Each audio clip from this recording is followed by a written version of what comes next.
This video is going to focus on scale drawings and conversions using proportions. So I've lined up 3 different steps that you want to use when you're dealing with a scale drawing or conversion problem.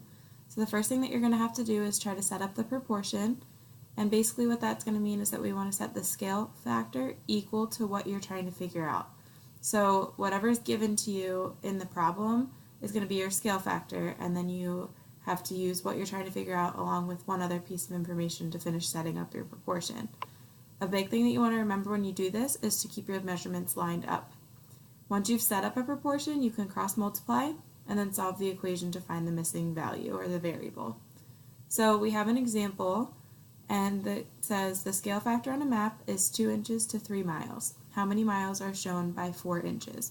So just as we did in our regular proportions, we just want to underline things that match different units. So 2 inches and 4 inches are both given, and the other unit that we're given is miles. So we have 3 miles and then how many miles.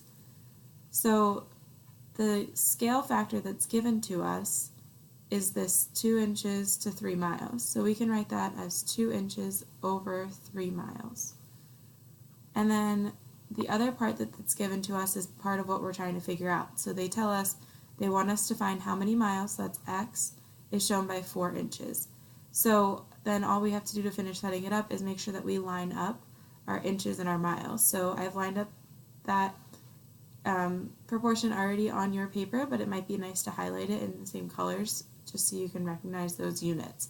So 2 inches and 4 inches are both on our top of our proportions here, our ratios, and then our miles are both on the bottom, so 3 miles and x miles.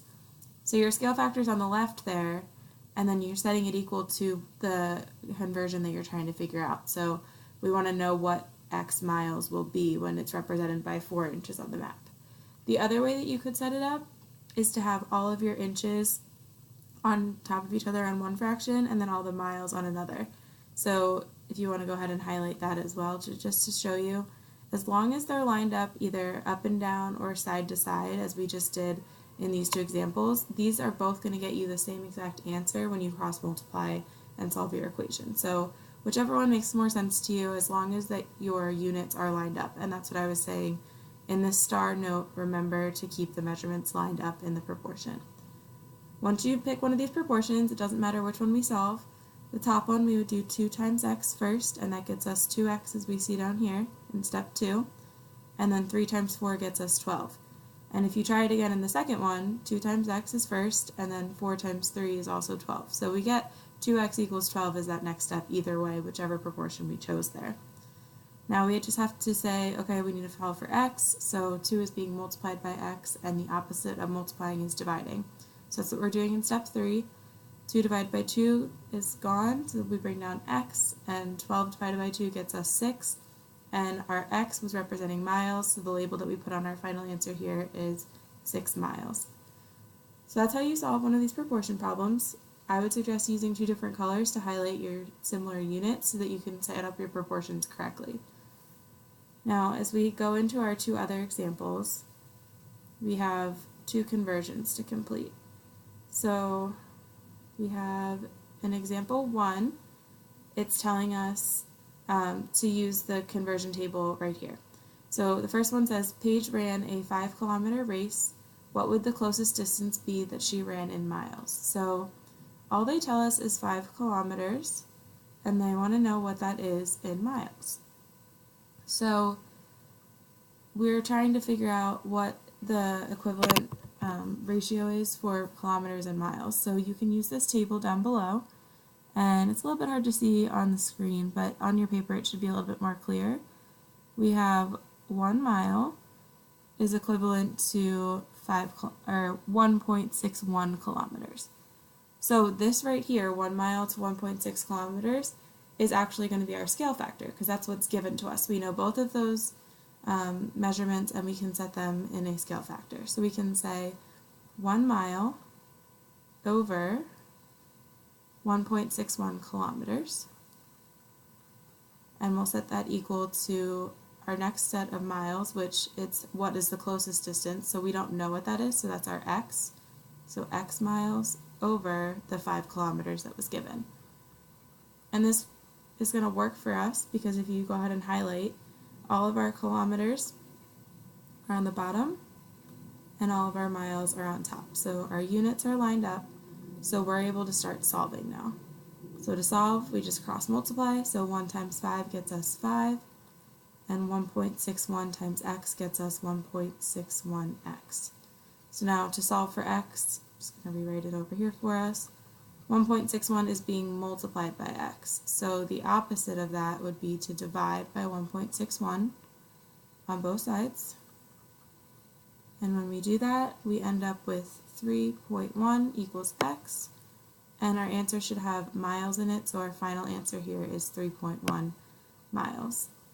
And that just means that 5 kilometers should be equivalent to about 3.1 miles. If you want to go ahead and try the next one by yourself, you can, or you can just keep listening. The next example tells us that 1 inch is about 2.54 centimeters. How many inches are in 16 centimeters? So go through and highlight your similar units, so inches, and then how many inches are here. And then our other unit is 2.54 centimeters, and then 16 centimeters. So we want to set up our proportion. So a way that we can do that would be 1 inch is over 2.54 centimeters. And this right here is our scale factor. That's what was given to us. The other place you could have found that was right here in our conversion table. 1 inch is equal to 2.54 centimeters right over here in this table. Once we say 1 inch is 2.54 centimeters, the other information that they give us is how many inches, so that's our x, goes on top to line up with inches, and then 16 centimeters goes on the bottom, because we're looking to see how many inches are in 16 centimeters.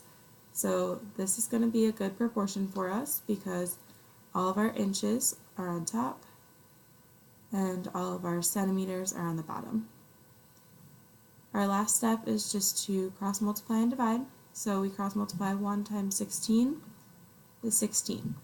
2.54 times x is 2.54x.